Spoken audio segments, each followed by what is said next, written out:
بسم اللہ الرحمن الرحیم۔ السلام علیکم ورحمۃ اللہ وبرکاتہ۔ اپنے چینل روحانی ٹی وی سے آپ کو ویلکم کرتے ہیں۔ آج کی ویڈیو میں ہم آپ دوستوں کے لیے حضور نبی کریم صلی اللہ علیہ وآلہ وسلم کی ایک حدیث مبارکہ لے کے آئے ہیں، جس میں اللہ کے رسول صلی اللہ علیہ وآلہ وسلم نے ارشاد فرمایا، حسد رشک تو بس دو آدمیوں سے ہی کرنا جائز ہے۔ گویا کہ حسد کرنا، رشک کرنا جائز ہے، مگر صرف دو بندوں کے ساتھ۔ اس کی تفصیل حضرت ابو ہریرہ رضی اللہ تعالیٰ عنہ سے مروی ہے کہ حضور نبی کریم صلی اللہ علیہ وآلہ وسلم نے ارشاد فرمایا، حسد رشک تو بس دو آدمیوں سے ہی کرنا جائز ہے۔ پہلا وہ شخص جسے اللہ تعالیٰ نے قرآن پاک پڑھنا اور سمجھنا سکھایا، تو وہ رات اور دن کے اوقات میں اس کی تلاوت اور اس میں غور و فکر کرتا ہے۔ اس کا پڑوسی اسے قرآن پڑھتے ہوئے سنتا ہے تو کہہ اٹھتا ہے کہ کاش مجھے بھی اس کی مثل قرآن پاک عطا کیا جاتا تو میں بھی اسی طرح عمل کرتا جس طرح یہ کرتا ہے۔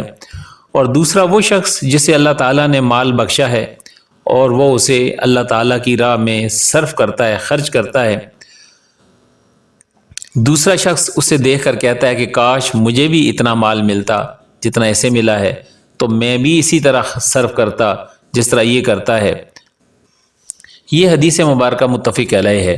تو دوستو، یہ جاننا چاہیے کہ قرآن پاک سے محبت، قرآن پاک کو سیکھنا، قرآن پاک کو پڑھنا، قرآن پاک پہ عمل کرنا، یہ بھی قابل رشک اور قابل حسد بات ہے۔ اگر کوئی ایسا کرتا ہے تو ہمیں بھی حسد ہونا چاہیے، ہمیں بھی رشک ہونا چاہیے کہ ہم بھی وہ کام کریں۔ اور دوسرا، جو لوگ اللہ کے راستے میں خرچ کرتے ہیں ان کے لیے بھی ہمارے دل میں رشک پیدا ہو کہ ہمارے پاس بھی ایسا مال ہو اور وہ ہم بھی اسی طرح خرچ کریں جس طرح یہ خرچ کرتا ہے۔ تو یہ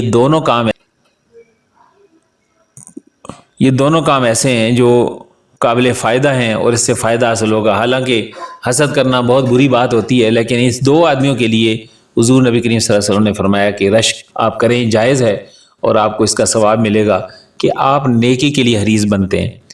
امید ہے کہ ہم سب کو اللہ تعالیٰ اس پہ عمل کی توفیق عطا فرمائے گا۔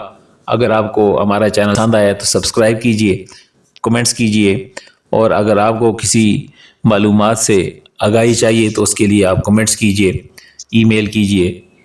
السلام علیکم ورحمۃ اللہ وبرکاتہ۔